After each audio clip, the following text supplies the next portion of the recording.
Hello, I'm Shaolin Daily and you're watching Deadly TV. I'm back to do my 6-month update on Thin Haired Sister. As you can see, got progress. It is growing. But I'm going to discuss what I've been doing, what I haven't been doing, what I need to do, tips, tricks, things that's helped me along the way, the tools I use, and what I wash my hair with and things like that over my shoulder. We'll get into all of that. So out of the 6.5 months that my hair has been braid locked, I have retightened it maybe 3 times. With this last time, like 3 to 4 days ago, being my 3rd time. When I finished in May, I didn't really want to see any hair, touch any hair, do anything like that. So I went a real long period before I retightened my hair the first time. And it took me a long time. It was really hard. And woo, yeah, arms up, just, Then I didn't wait as long. It was still long. 2nd time. And the 3rd time I was on it like 4 weeks, and this is where I'm at. And I've learned some things and what not to do, what to do. What else? I'm sorry. I wash my hair once a week. And then on the 4th week, I really get into conditioning my hair. Oh, let me back up. They say that, you don't really want to use conditioner and oil when you are installing sister locks and braid lock, micro locks, things like that, because it will help slip, unravel, your hair comes down, which it does. Conditioner, any kind of conditioner is detangler no matter what, and it's going to try to detangle what you're doing. So that's why they don't recommend it. And my first retightening, it was awful, and my hair was dry, and it was looking a hot mess for real, for it to just be done and everything anyway. And so I came to the conclusion that no, I cannot be doing it. So I decided that I'm going to treat my hair just like it was in its natural state, like when I was rocking afros and things like that, doing wash and goes and all that kind of stuff, and lock sealing with oil and conditioning and all that. Yes, I do that, and my hair is doing way much better and looking better. So I shampoo and then I condition, but it's just a small amount in the palm of my hand, and all of that little small amount is through my whole hair. I don't really use much over there, but I get it in there, you know what I'm saying? And then as soon as I'm putting the conditioner in, I'm taking it out. And then I apple cider vinegar rinse, and I don't do that every time I wash. Maybe every 2 weeks I apple cider vinegar rinse. Every 4 weeks I really kind of get into a conditioning. Okay, so that's pretty much the retightening phase and stuff like that. I wash my hair really good and I condition it a little bit more. You can't ever really put a whole lot of conditioner in there, but I do put a little bit more, really condition my hair and give myself an oil treatment, and then I tighten my hair. So like every 4 weeks I do that. It is crucial, and I highly, highly recommend that you wait no longer than 6 weeks to retighten your hair.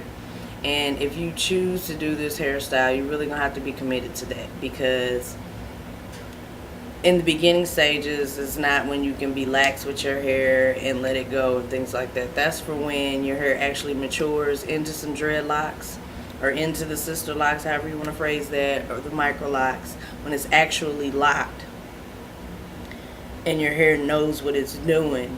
Then you can kind of be lax with the new growth and doing all of that. But in the meantime, you have to stay on top of it and maintain it, because it makes the process longer.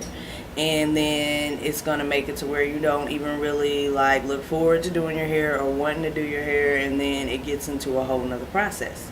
That's how it is for me, or how it was for me beforehand when I tried this the first time, and a little bit now. And what I know is in 4 weeks, in 4 to 6 weeks, what happened is now it's tight to my scalp because I just did it. But in 4 to 6 weeks, this is going to poof out a little bit to where you're not You'll still be able to see the parts because it's thin. They're small anyway, but you won't be able to see the parts as much. So you got a little afro up under your lock. That's going to be about 4 or 6 weeks. And what that is, that's going to be about 2 rotations with whatever pattern you're using, whether you're using the 4-point pattern or the 3-point pattern or the 2-point pattern. 2-point pattern, it might be a little bit more, but maybe 3 rotations or 4. But those patterns, about 2 rotations, and you're pretty much done. This last time I did my hair, it took me a day and a half, whereas before it was taking me 3 or 4 days to do my hair. Now it's taking me like a day and a half because I stayed on top of it, and I'm just working with that little bit of new growth. I did like a rotation and a half. Some of them I had to do the 2 full rotations, and then I was done. I also went from the 4-point pattern to the 3-point pattern. So one less direction I have to go. So that cuts some time off. And the locks still look good. It's not really much of a difference from the 4-point and the 3-point. I don't really know too much about the 2-point because I don't do it. But with that, and it went faster for me, and I was thankful, and I was like, oh my goodness, yes, this is the reason why you need to stay on top of it. It needs to be every 4 to 6 weeks. So you have to be committed to it and section your hair. If you section your hair, you'll get that section done. You'll be motivated, like I got a section done, I'm 4 sections to go. It goes a little quicker than just trying to like grab some hair up and start a section and do it. No. And then when I retighten my hair in a style. So in between them times when I have to stop and go to work or stop and go to sleep, I'm still good. So what I do is with the sections, how I do it is the back. And like the back I pretty much get done, and I have 2 braids back here. Like my hair is like braided in 2 braids, but it's only this back part. Okay, so then that means like all of this is braided up. So you see how my hair is still sitting out, and it still looks like a full head of hair almost, for real. Then I have 2 braids back there. It's still cute. Right where the earrings go. And then when they see me again the next day at work, then that's braided up in 2 braids. Like this is. It's braided up in 2 braids. Now I have a mohawk up there. And that's cute too. So I got 2 braids, so it's kind of look like my hair is shaved off on the side. And I've got a mohawk going on. So that means everything that's braided has been done, and what's out, is what needs to be retightened. And then next time they see me, my hair's back down like this because my whole head is done, and it works for me, and it goes. And I get it done in one session instead of like doing this section over here, and then 4 or 5 weeks later I finally get this half of my head, but then this half of my head needs to be redone again. No, I get all my head done in a session. All of it looks tight at the same time. Get it done. What I wash my hair with is Moisture Shea. Let me check myself. Yes, I know I have my shorts on backwards. Don't be laughing. Okay, so this is what I wash my hair with. Moisture Shea. The Jamaican black and castor oil. I use that, and I have the shampoo and conditioner. This is just the shampoo, but I wanted to show it to you. It's Moisture Shea as well, but it is the Mango and Carrot Kids Nourishing Shampoo. This is a must for me. It's my go-to. This is my first go-to. Anybody with thin, fine hair like mine, your hair will be thanking you for the shampoo and the conditioner. It works really well. You think about it. We got like some real fine, thin hair like babies and whatnot. Oh my goodness. I recommend this highly. The shampoo and the conditioner. And then also I use this. And this is the other thing that you're going to be like, oh, yes, I co-wash. I do in between my week. Or if you wash your hair every 2 weeks. In between that, like every 3 to 4 days, I take and rinse my hair really well, get it wet. Small amount of this too, though, because it does have conditioner in it too, or however that is. And run it through and rinse it. And then oil. Yes. So, yeah. Oils that I use 2 oils. I use olive oil. Olive oil is good for my hair and my skin. It does really well for me. For me. Olive oil. And this right here. A lot of people that are really into the ingredients and the natural and organic and stuff probably would not use this because it does have a couple of bad ingredients in there that I checked.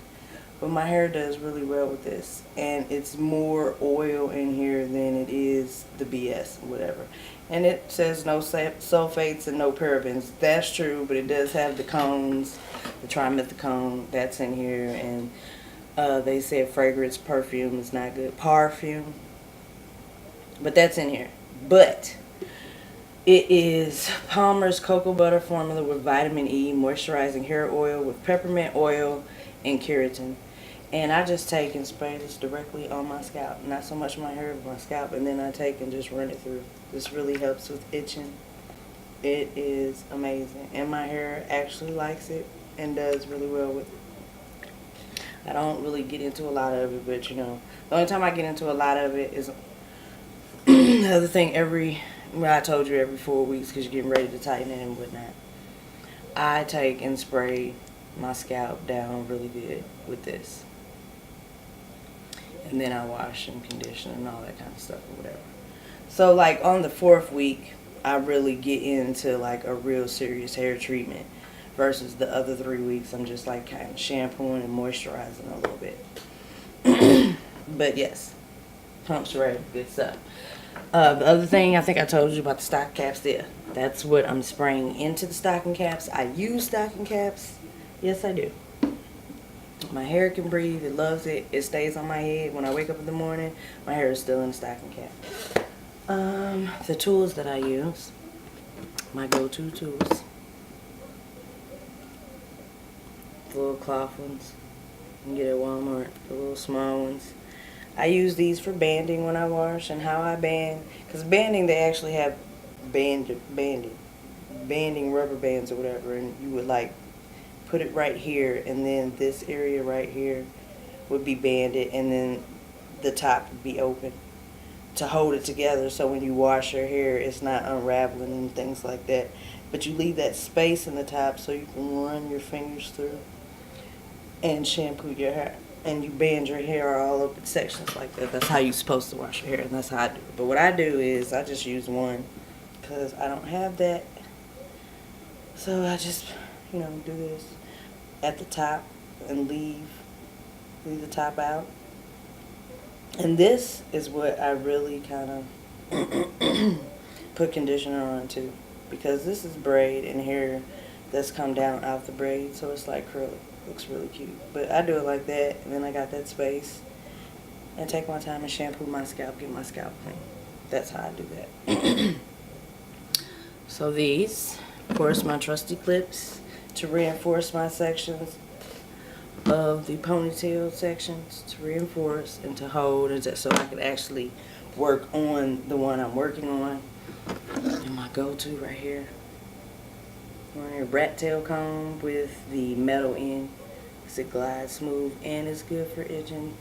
Oh my goodness, yes, I need to stop because see, look, woo. And this right here is gold for me. If I lose this, I don't know what I would do. But yes, this is what I use to interlock my hair. And they come 4 in a pack. These are those blue yarn needles that are about that long. Of course, I had to trim mine down to make mine the way it is. I need the short one because my hair is short right now. I still have 2 left. The first 2, or the first one I messed up trying to get to this. And this one I almost messed up too, but I saved it right at the end. So I have 2 more, and as my hair get longer, then I'll make another one like this. I want to show you this regular blue plastic yarn needles that you get at Walmart. And then I modified mine some. See, it's a curve to it. And how I made this is I cut it at an angle to make sure it was a point. And then I filed the point and I buffed it. A buffing block. women's nails. It looks like a little sponge. It's a buffing block. That's what I use to make this smooth. Because plastic splinters too. And when you do all that and you try to stick it through your hair, it catches, it tears it, breaks it off and all that. I eliminated all that by buffing this and filing it. Even got a fingernail file. You got to find the right one, the metal ones. That's not going to be hard. It's going to do more of a buffing than filing and smooth out the inside. Of course, you can't get all of it, so I do catch. There's still some snags in there, but for me, it works out perfectly because where it snags at, it's kind of where it holds the hair in there for me. Yes, check that out. It just works. So this is my tool and what I use to interlock my hair. Side note though, I would like to try the Loctite tool. I believe it's made by a black woman. And it's a little expensive. It's $50. But I was actually looking on her website lately, and I think for like Christmas time she has it on sale for $35. So I might actually get a chance to get that. I do want to try that, but other than that, this is what I use, and I need it. I put the point on there. I kind of melted it with a lighter. You have to be careful because you'll burn right through it. Yes, you will. But make it warm so it will bend, and then when it cools, it's still hard the way it needs to be, and it keeps shape. This is crucial. This is why this is gold for me. It's crucial because if you're using like the yarn needle just straight, or the metal ones and things like that, when you go through, it's going straight, so it's automatically going over to the next lock that you're trying to tighten. With this, that's not what happens. When you go in there, the point is already up, so when it goes through the braid, you can grab that point and just pull it through without worrying about going into the next one in whatever direction that you're going. That's why this is important, and that's why I want to try the lady's tool, because she designed it herself and she has a curve to hers as well. And it's supposed to be like some kind of mechanism within here. Not a mechanism, but the way she made it, that it catches and holds the hair as you're interlocking, and it knows like when it's time to like let go of the hair. That means you're pretty much done interlocking and it's down to your scalp. So that's why I want to try that, because I know that probably will make my life a whole lot easier as well. I've read the reviews about it and stuff, but I'm doing pretty good with this. As my hair gets longer, I'm gonna have to make another one. That's why I want to go to that. So that's what I use. I use, like I said, a 3-point pattern. And I think that's pretty much it that I wanted to go over. I really appreciate you guys watching my video. Like, subscribe, keep following me on my hair journey. I'm also going to be talking about some other things that's going on in my life that I'm going to document as well. So please stay tuned. God bless and have a great night or day whenever you're watching this. Bye.